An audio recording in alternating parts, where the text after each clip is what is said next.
from Echo Base Network. Thank you so much for being here with us tonight at Echo Base TV, where community happens.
Echo Base Network. Thank you so much for being here with us tonight at Echo Base TV, where community happens.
Welcome back, guys, to another EBN Cast Friday afternoon.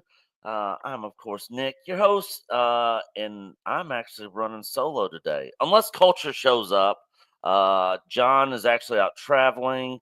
Loki is actually still at a doctor's appointment, and I'm actually at El Casa de Mexican Ironmans, hanging out with him. So, yeah, I was actually going to cancel the stream today, but I was like, you know what? I'm going to go ahead and do it. Mike had to run and go pick his mom up from the airport. So, Mike's Mexican Iron Man's mom is going to be hanging out with us this weekend. We're going to go do some shooting, go hit some golf balls, just kind of relax and just chill, hang out, watch the Tyson fight tonight. So, yeah, it's going to be fun. It's going to be fun. And then I'm going to be heading back home back to Birmingham, Alabama.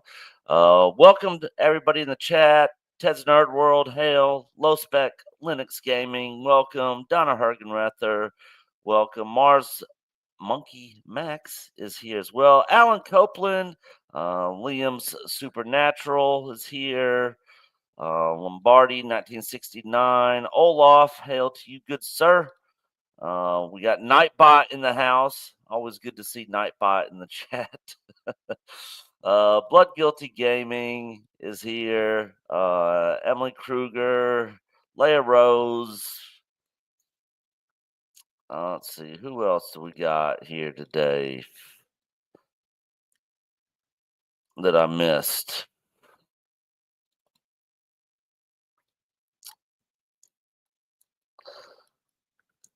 Oh, freaking stupid screen jump. Darth Maul's lower half. Hell to you, good sir. Anyways, first topic I wanted to hit on today. We kind of hit on this last night a little bit. If you guys watched our stream last night, and I'm gonna actually have to swap screens because I'm actually on my laptop. So let me add this and then swap over. But this right here, the Mike Tyson fight. So if you guys saw this last night, freaking Mike Tyson slapped the shit out of Jake Paul, and we get a different angle in this video. Everybody said that Jake Paul stepped on his foot. Mike Tyson's in socks. He's got shoes on. He stepped on his toes. Mike didn't really like that very much, so he freaking slapped the shit out of him. And a lot of people are saying that they think this whole thing is sort of like a WWE scripted fight. I don't really know where I stand on that. I think, is it possible? Yeah, it's possible, but I don't know. The way I see Mike Tyson kind of dealing with this whole situation and him like slapping the shit out of him, like that wasn't fake. Like it didn't look like he held back or anything on that freaking slap. So I don't know. I think this might be more legit. If I had to put a percentage on it, I'd probably say 70% chance this is going to be a legit fight.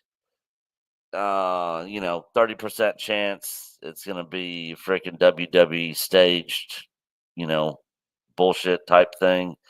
But I don't know. We'll find out tonight. I think within the first round, by the end of the first round, I think we'll know. Also, let me remove this for a second. I'm literally doing this on my laptop, so I don't have multiple monitors where I can easily swap stuff here. So let's see. I need to reshare my screen so I can share the audio. Give me just 1 second here. Share audio. Okay. All right. Let me scroll down to this other one.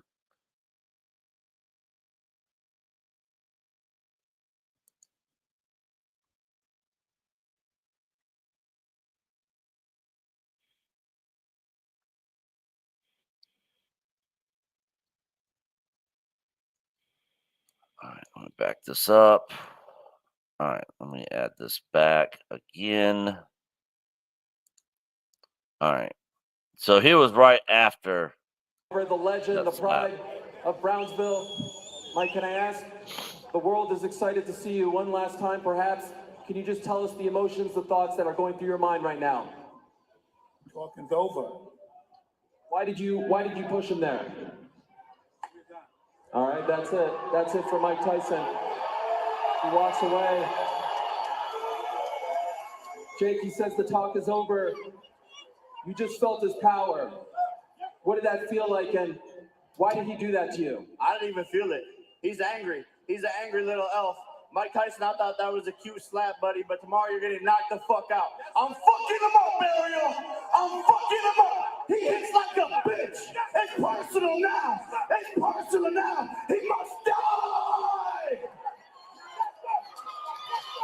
Everyone, Man. one last time. There he is. The problem.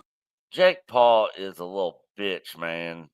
That was way over dramatic. And I get it. They're trying to hype the fight up and that sort of thing. Or he is. Mike Tyson wasn't trying to hype the fight up. He came and stepped on his toes, and Mike just reacted, bitch slapped him, in front of everybody, and then he was questioned, why'd you do that? Mike's not sitting there talking. I don't think Mike Tyson's playing. I think he's taking this very seriously.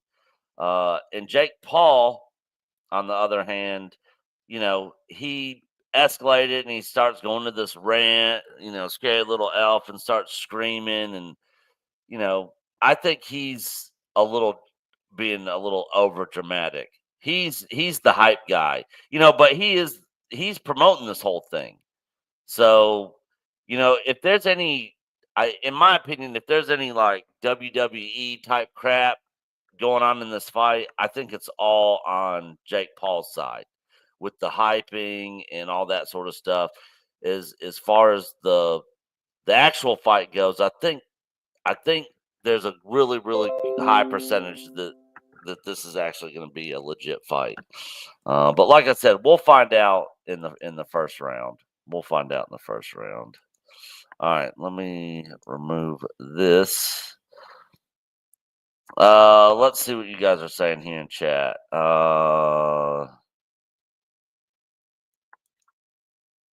Enrico, all you guys buying into a show, this is entertainment bozos. Yeah, could be. 100% could be. Like I said, first round, I think we'll have a pretty good idea. If Tyson's in there throwing haymakers, uppercuts, and it looks like he's freaking throwing everything he's got at Jake Paul, I mean, you can't really fake that. You can't really fake it. And if Jake Paul's doing the same thing,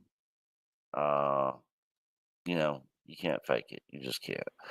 Emily Kruger, I'm excited to finally see Mike Tyson fight tonight. Yeah, everybody's going to be watching it. This is going to be a huge fight tonight. And I cannot wait. I cannot freaking wait.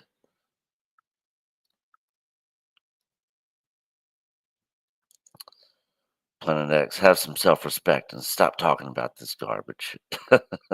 Hey, I'm a huge boxing fan. Not as much as coaches, but huge boxing fan. And I'm looking forward to it. I'm definitely looking forward to this fight tonight. We do actually have another video that I did want to hit on. Let me find it here. And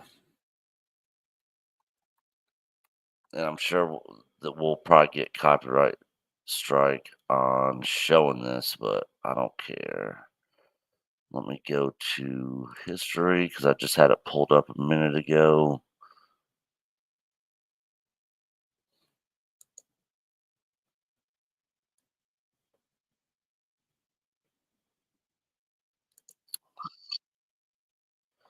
All right, so this is the coming in 2025 Disney Plus trailer. It looks like we are getting a lot of Andor season 2 footage in this.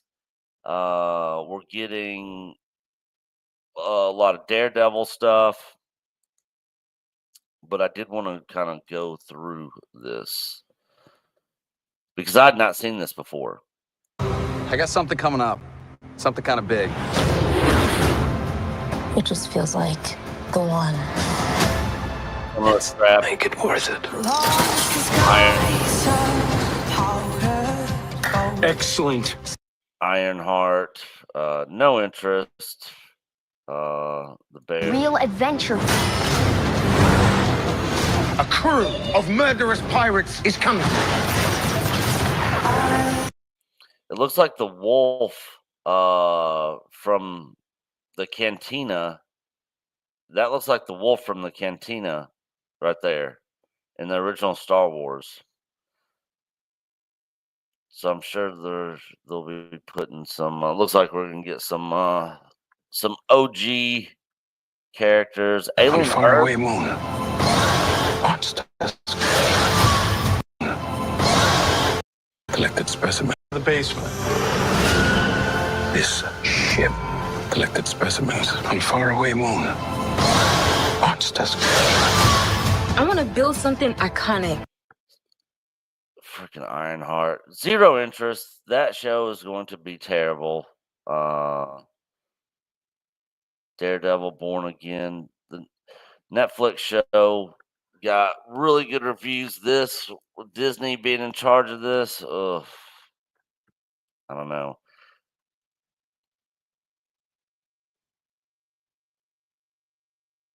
Chad Powers. Out of anything on here, the Chad Powers thing looks like the most interesting thing to me. We need a pilot. You're thinking like a thief. I'm thinking like a soldier. Think like a leader. So looks like we got some shots of Andor walking on Yavin, which we did hear that they are going to be showing a lot of time on Yavin, which will be interesting. You know, out of all the shows, I think Andor season 2 has the best potential of being an actual decent Star Wars show. But again, I said that about season 1 of Andor, and for me, it was actually kind of boring, and it did not feel like Star Wars at all. I was not a fan of season 1, but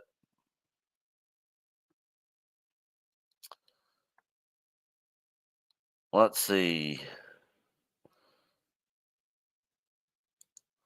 Oh, I don't know who Planet X. Sure, keep talking about fake boxing matches between Ist and a guy who makes fun of victims on YouTube. Super cool and totally awesome. Dude, what the fuck does it matter? This is my channel and I'll talk about whatever the fuck I want to talk about.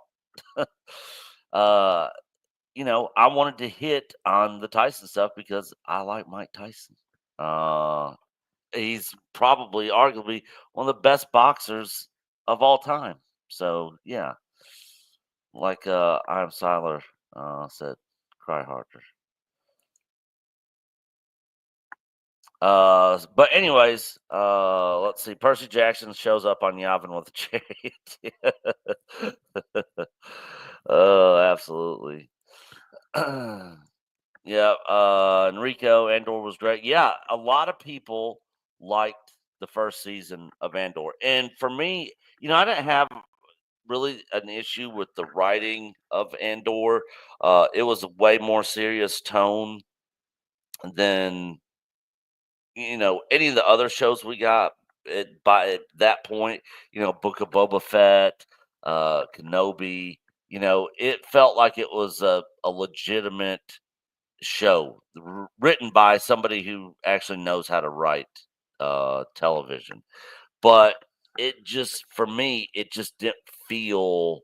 It was just missing that Star Wars feel to it, that lightheartedness, adventure. Yeah, Book of Boba Fett was comedy. But yeah, it was just Andor season 1 was just missed that. It was just too slow pace for me. But you know, there a lot of people actually think that Andor was some of the best Star Wars we've gotten from Disney. You know, Rogue One is probably my favorite form of content from Disney as far as Star Wars goes in the first 2 seasons of Mando. But I had issues with both of those. I had issues with season 1 and season 2 of Mando and issues with Rogue One. But overall, I think it's the best that they've given us, in my opinion. I think those are the best things that we've gotten. And there was stuff in Andor season 1 that I liked. And before Andor season 1 came out, I was sitting there like, okay, this could actually be a diamond in the rough. This could actually be like a sleeper.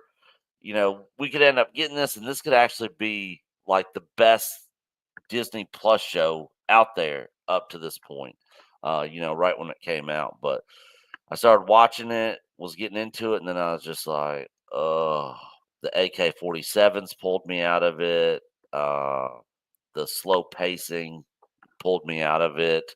The fun, adventurous stuff that we got and the lightheartedness of the original trilogy was not really in there. But I think we're gonna get more of that in the second season. So yeah, hopefully we'll get get a good season of Andor with season 2, which again, I know a lot of people like season 1.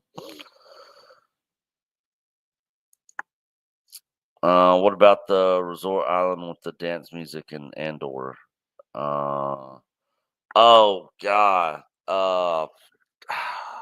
Crap. What was that? Was like in what, episode 2 or something? That was when he killed that guy out on the bridge, wasn't it? I don't know. I've only watched it once.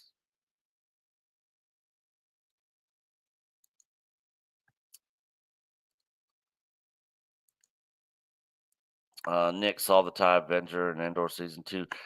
I thought that was a I thought that was a TIE Interceptor.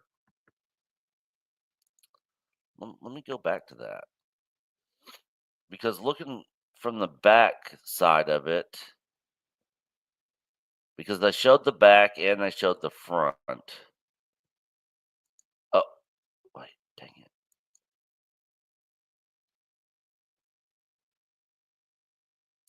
Oh, you're right.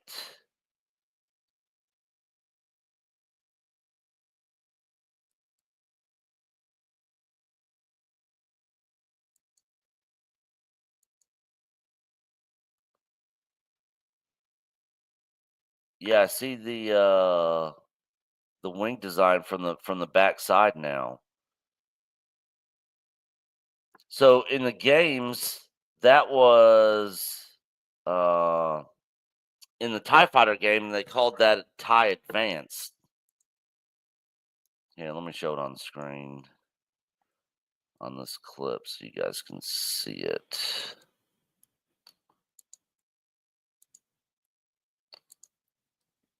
So this is the back side of it. You can see that the wings are angled back and just as much as they are in the front.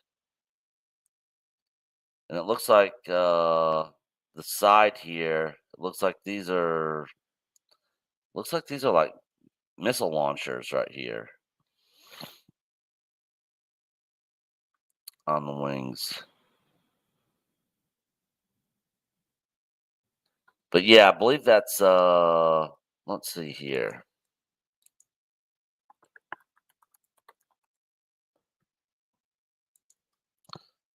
TIE Advance.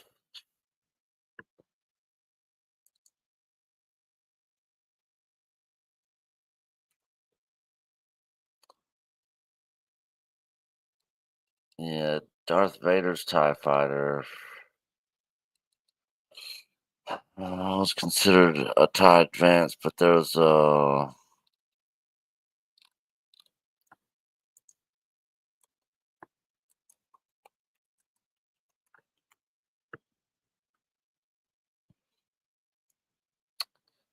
yeah, this right here.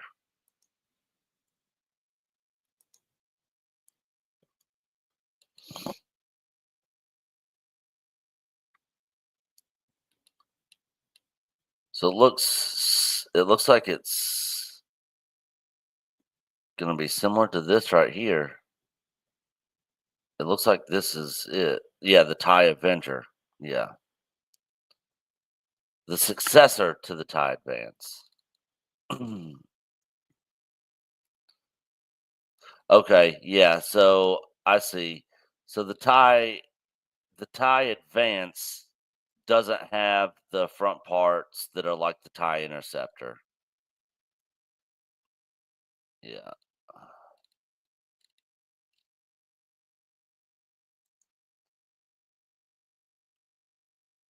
And this one does. As you can see right there.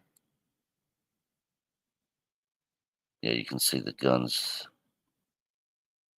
for the lasers right there on the tips of the wings. So yeah, that's interesting that they're bringing that into the show. The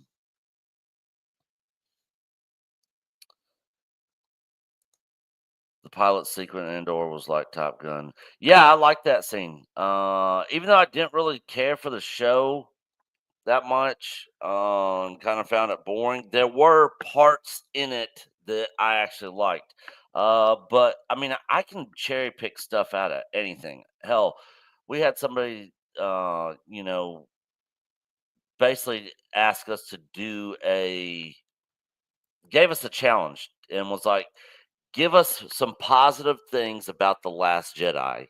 I'm sure this video is still on our channel. I think we did it live.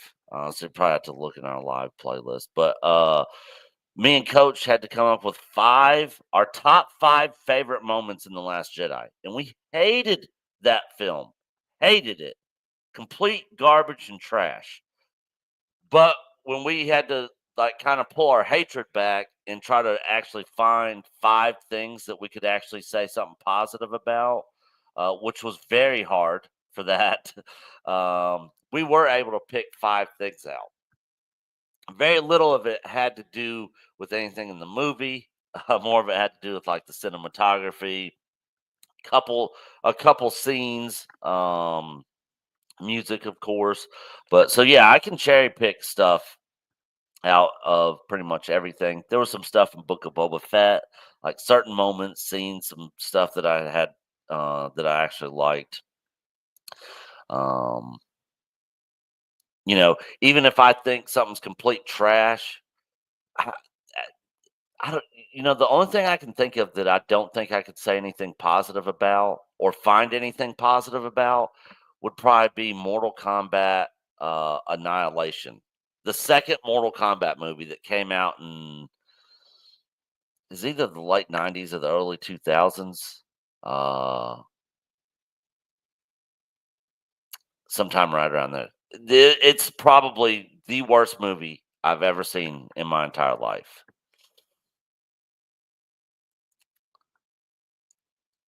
But yeah, that scene in Andor, the first season, it was good. I enjoyed it. I fell asleep in the theater watching it. I do not blame you. It was late 90s, Liam. Okay. I figured it was late 90s, early 2000s. I knew it was sometime right around then. Luke Skywalker in the house. Force is strong with this channel. Thank you.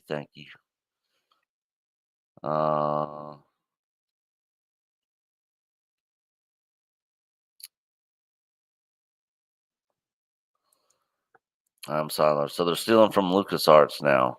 Man, they are stealing from anything they can steal from. Because they can't come up with anything on their own.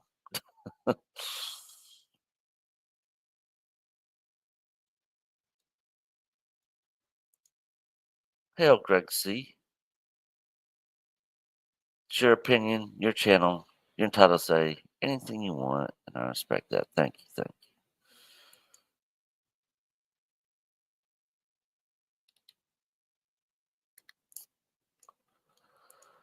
Mars Monkey Max. I think season 2 will be better. I think it will be too. I think I'll probably like it more than the first season because we're going to go right up to basically the beginning of Rogue One.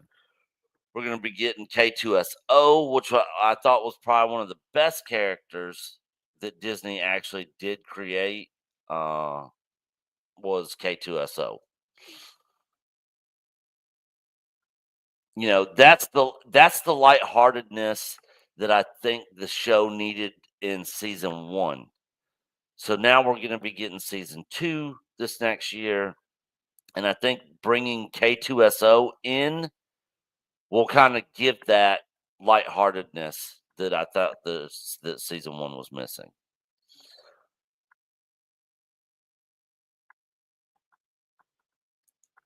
Why are they trying to make Rey the new Obi-Wan? Please help me understand. Man, your guess is good as mine. I have no clue why they are trying to make Rey the new Obi-Wan, but we talked about this on the stream last night, and I just don't think that these movies are going to happen. I don't think anything with Rey is going to happen because I think they already know it's a failure. And I think they're just kind of I think they leaked it intentionally because there's not been any official word, no official word from Lucasfilm that this stuff is actually happening. This is all stuff from sources to the main trades out there, Hollywood Reporter and Variety and all them.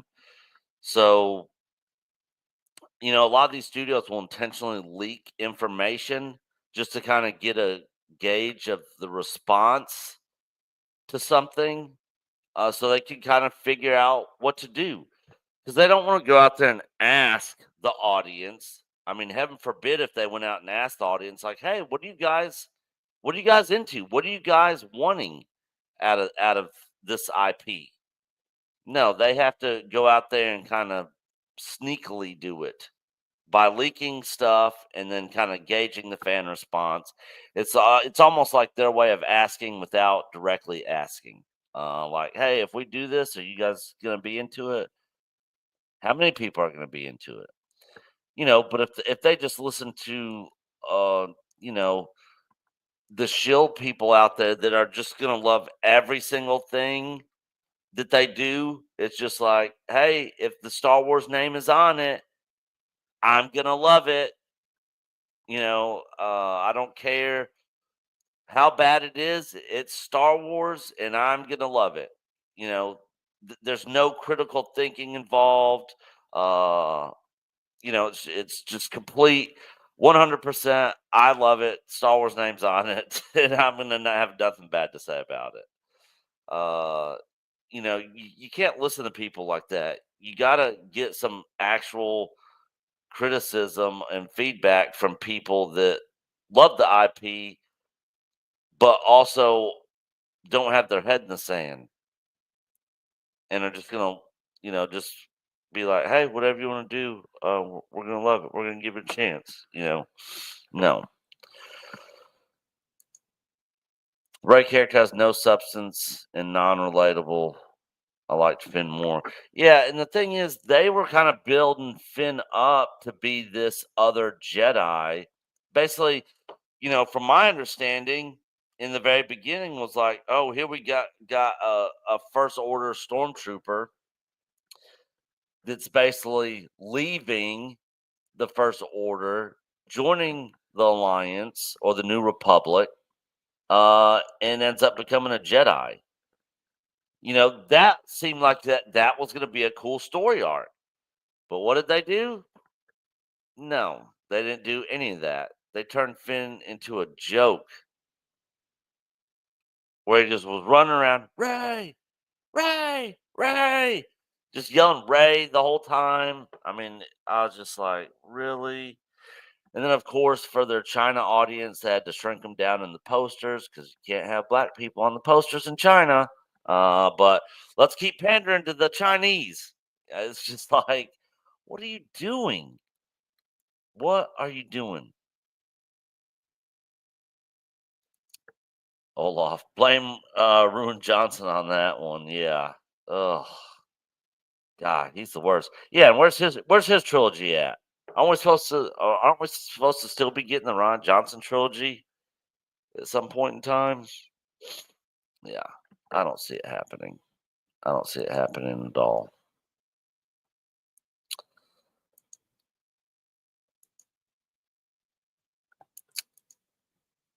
They didn't know what they were doing one scene to the next. No, I agree.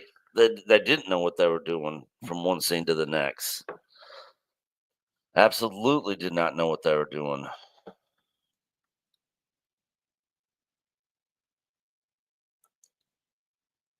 People expected him to be aspiring force user, and he killed that. So subvert stuff, yeah, that subverting expectations crap.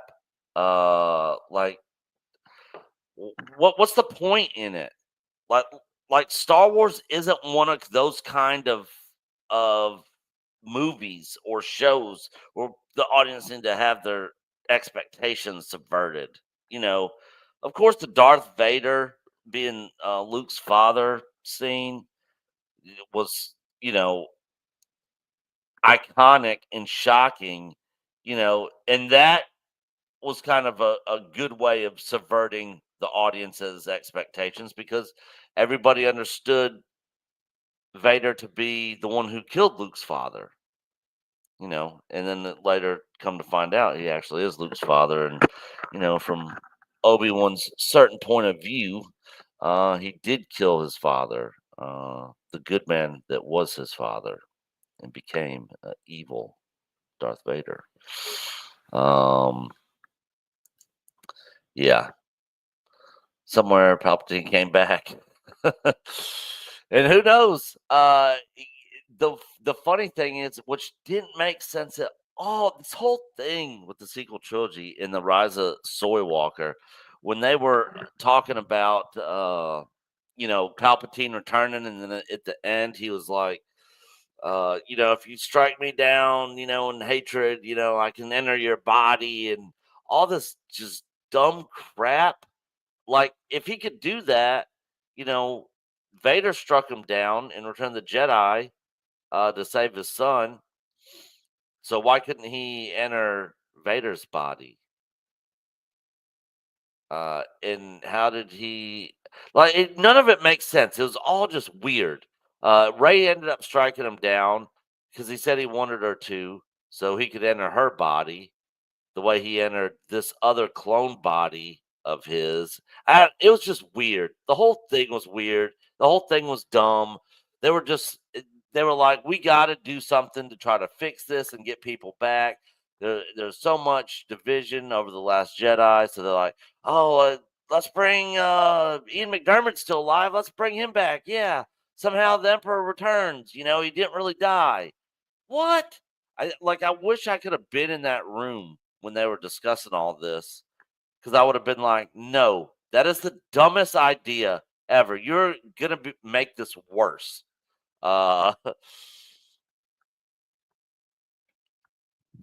Absolutely worse. But I don't know. Oh yeah, I don't need to see 200 Star Destroyers. Like, what the fuck? Yeah. So that was the other thing. Like, JJ, he had to make in the first one, it was like, oh, this is the Death Star. This is Star Killer Base. It's bigger and it can destroy multiple planets at one time. It's bigger, it's better. And then he comes back with the Rise of Soy Walker, and like the Battle of Endor, the Return of the Jedi, when all those ships are everywhere, he's like, oh, this one's going to be even bigger. Look at all these Star Destroyers. Look at all these Rebel ships. It just, everything had to be bigger, better. Not everything has to be bigger and better. And just because it's bigger doesn't always necessarily make it better. Like one of the things I talked about that I thought would have been a good starting point for the sequel trilogy movie is, over all these years, the remnants of the Empire were basically pushed to the outer rims of the galaxy, whatever. In secret, they were rebuilding their forces, and the beginning of the movie is them basically finding out that they're basically rebuilding their forces in this location, in this part of the galaxy. They have these massive shipyards trying to rebuild the Imperial fleet and all this stuff. And it's taking them, since they're not in control, they don't have the kind of resources that they used to, where they could just pump out all these ships and all this stuff. So it's taken them a lot longer to be able to rebuild these forces, and they're going out on basically raids, raiding different cargo ships and planets and all this sort of stuff, but the new rebellion, the new republic ends up discovering this, and they're going out there to basically wipe them out once and for all. They show up with all their shipyards. The Empire basically gets word the rebels are coming, and right when they show up, they start evacuating. There's a big, huge battle at the beginning, and a lot of the Imperial fleet and stuff end up escaping. Very similar to what we got in the very first Star Wars movie, but the roles are flipped. Basically, this is going to be the Empire's Yavin. But they don't lose, and there's nothing for them to destroy other than fighting in a huge battle and basically just escaping with what they got. And on top of that, we also have another story of a new Sith, that's basically working with the Empire. Somebody else that maybe was an admirer of Palpatine and was on Coruscant or something, and was a secret apprentice, something like that. Not this Ben Solo. It's Han and Leia's son, and he turned to the dark side. No, it's just some other character, not related to anybody or anything like that. But during this whole time when the Empire is trying to rebuild their forces, he realizes that the Sith have got to get away from this rule of two, and that he needs to train all kinds of basically dark Jedi, and so he's also building like an army, like his own Sith Jedi, and it's not just two of them. There's like 40 or 50 of them, say, and then Luke's starting to sense this with his Jedi Academy. He's got, people that he's been training over all this time. He's rebuilt the Jedi Order, all this sort of stuff, and then the story kind of goes from there. Something along those lines where it's not bigger. It's just continuing the story. But it's not all this other fluff and bigger and badder and better like they were trying to do. It's stupid. So dumb. So dumb. Every time the Star Killer bases try to shoot a laser, they start spinning out of control. The Spaceballs 2, No More Ray. Yeah. I think they want to focus on younger audience. We're being phased out. See, the thing is, that's something else that I just always thought was dumb. We got to get to the modern audience, and we got to get to the new generation. The thing is, who brought in the new generation with like the prequels? It was the parents that grew up with the first Star Wars trilogy. We were just right out of high school when the new Star Wars trilogy came out. But it's parents that bring their kids, or their nieces and nephews and all that. The original fans, are the. I mean, I don't have kids, but my nieces and nephews, when they get to a certain age, I'm like, guess what time it is? It's Star Wars time. It's time for you to watch Star Wars for the first time. And all of them, I've made all of them watch Star Wars. Every single one of them, except for my brother's 2 kids, because they're like 3 and 5 or 6 right now. But here in the next couple years, I'm going to be doing the same thing with them. Be like, hey, it's time to watch Star Wars. And this Christmas, my youngest nephew, I think he just turned 4. So, and I was 3 or 4 the first time I saw Star Wars. I might have been in kindergarten or right before. I might have been preschool. I don't know. I was young. My dad showed it to me young. And I fell in love with it, from a tiny kid. I mean, yeah, I was literally like 3 or 4 years old. So right around his age. So I might show him the first one.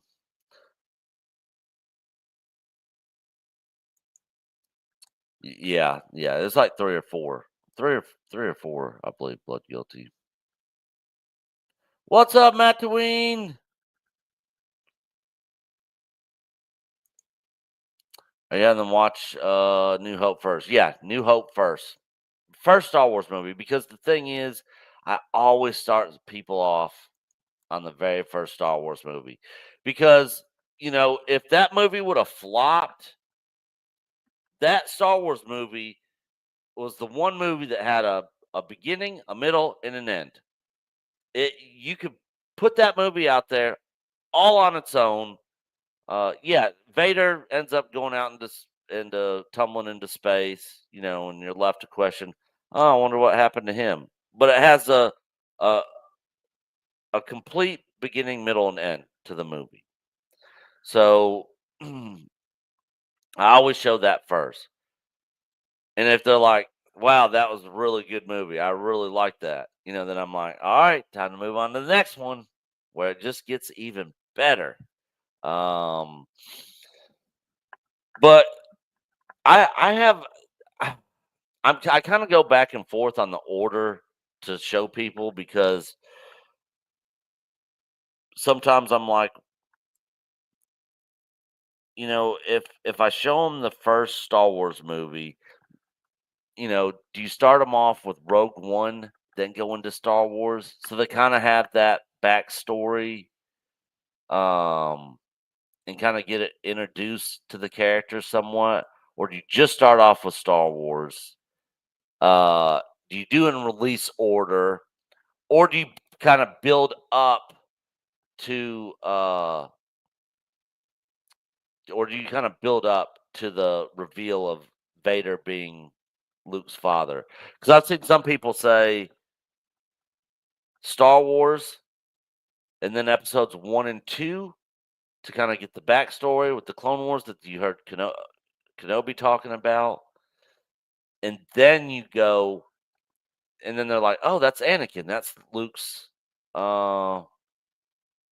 Luke's father that we heard him talk about, not knowing the transformation. Then go to Empire, then go back to Revenge of the Sith, and then go to Return of the Jedi. Or just release order episodes 4, 5, 6, 1, 2, 3, Rogue One. So yeah, I've seen a lot of different people feel different about the different ways of showing the movies to somebody that's never seen it. Of course, if they haven't had their head in the sand forever, and already know that Darth Vader's Luke's father. Like, I don't know anything about Star Wars, but I know the line, "Luke, I'm your father." So like Darth Vader's Luke's son. Then it's like, okay, well, then you could literally go chronological order at that point. Start with episode 1 and go all the way through throw Rogue One in there in between 3 and 4, all the way through 6. But if they had know nothing about the movies, then I would say release order. Like, yeah, 4, 5, 6, 1, 2, 3. Yeah. Yeah, I would tell everybody to skip the sequel trilogy. Star Wars ends with that last scene of all them together in the Ewok village in Return of the Jedi. Culture's on Loki's this morning, but not EBN Cast. What's the deal? I don't know. I have not heard from Culture. I don't know. Maybe he overworked himself and he just fell asleep. No clue. No clue.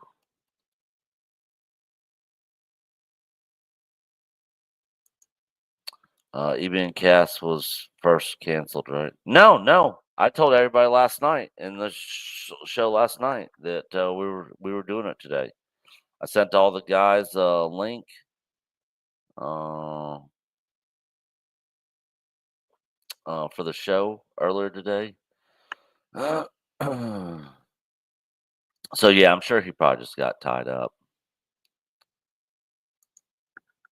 I think most of us agree that the sequel trilogy ain't canon. 100%. Culture did 10 plus hours yesterday. Yeah, he is gonna burn himself out if he keeps that up. He definitely needs to pull back some. That's why I only do 1 hour. EBN Cast, 1 hour, easy peasy. Just kind of hit up kind of weekly news wrap up thing. Engage with you guys in the chat some.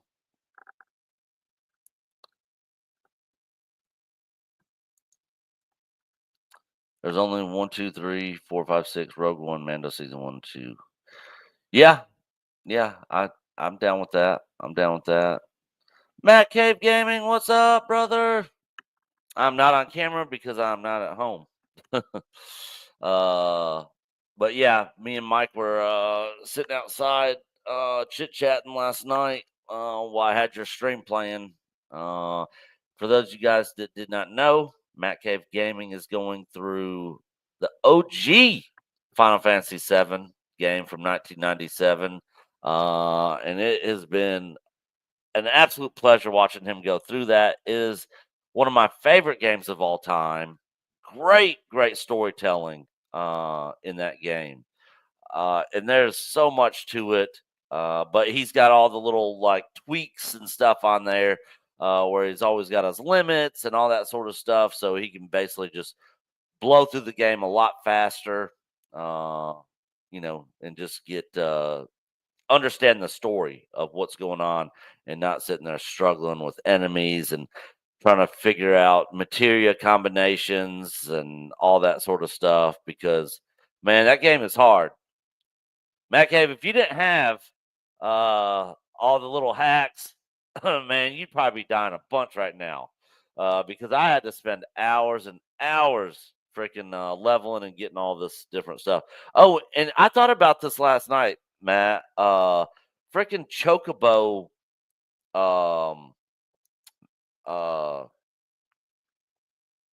God, I'm drawing a blank. The Chocobos. Where you like mate different chocobos. Breeding is the word I was looking for. Chocobo breeding. I don't know if you've gotten into any of that yet, but there's the most powerful summon in that game you cannot get unless you breed a gold chocobo. I don't know if you've gotten to that point in the game yet to where you can do that. It's at the Chocobo Ranch over by the swamp where the snake is. And you have to go to the Gold Saucer and do some stuff there. But yeah, it's called Knights of the Round. And that's the only way you can get that is if you breed a gold chocobo. That might be something you do in your spare time, though. Love him FF7. Yeah, it is a great game. A lot of Star Wars inspiration in the storytelling in that game. Just watch the Countdown special on Netflix. 3 episodes about the lead up to Tyson fight. Yeah, I need to watch that. I saw it out there. I've not watched it yet. I do that game the same even with the hacks. Yeah, it really is. Welcome, the mom has became a new member of the channel. Welcome to the EBN member family. And this video right here is for you.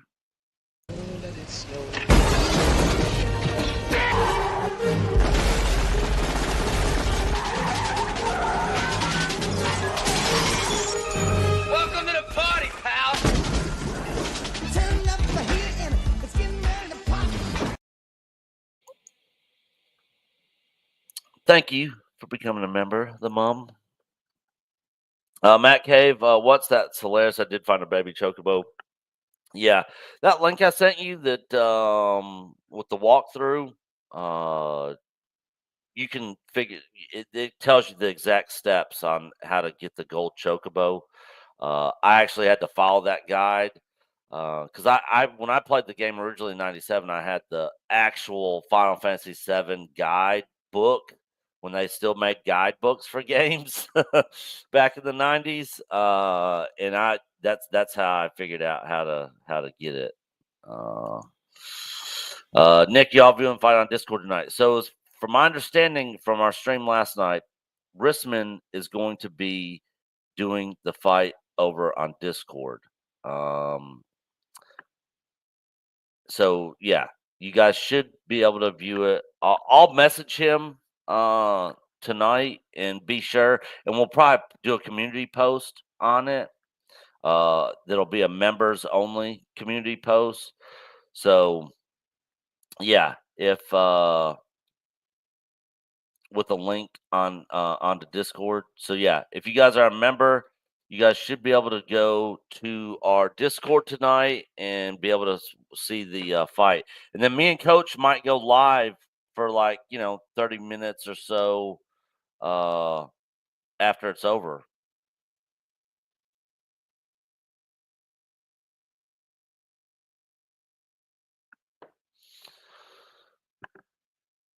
So yeah, we might go live tonight. I'll watch on TV, but listen on Discord. Okay.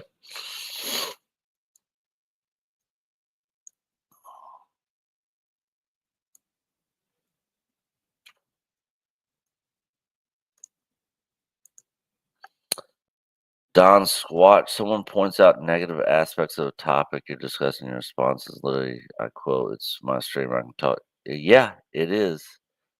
Like a child, I'm done. Bye. Bye. I'm not gonna lose sleep over it. Oh no, you're unsubbing. What will I do with my life? What will I do? And they were being a fucking dickhead. They weren't just pointing out aspects of the negative aspects of a thing, like they weren't coming at it from that standpoint. They're being a fucking dick, like you're being right now, Don Squatch, who I've never even heard of. Later, guys, what am I ever gonna do? What am I ever gonna do? Don has unsubbed.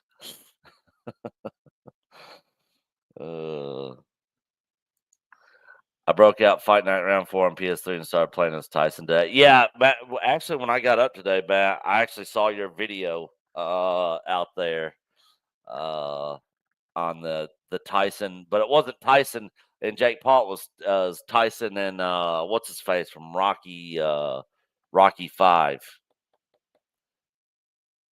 God, I'm drawing a blank. What's his name? You know who I'm talking about. You guys know who I'm talking about. I just had a brain fart.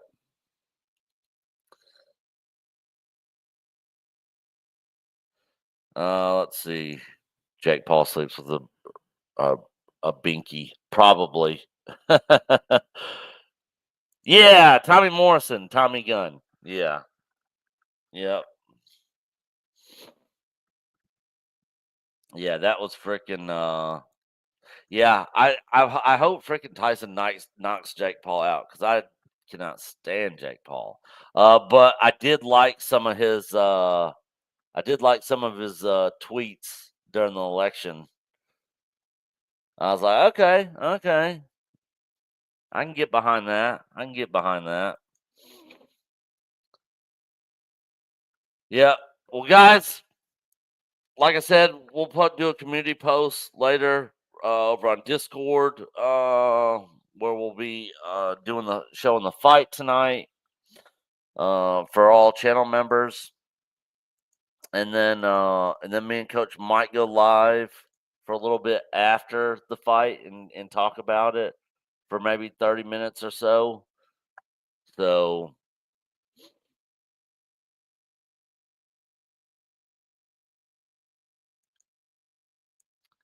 yeah. Yeah, Chopper. Tell him. Let's see here. Yeah, all right, guys.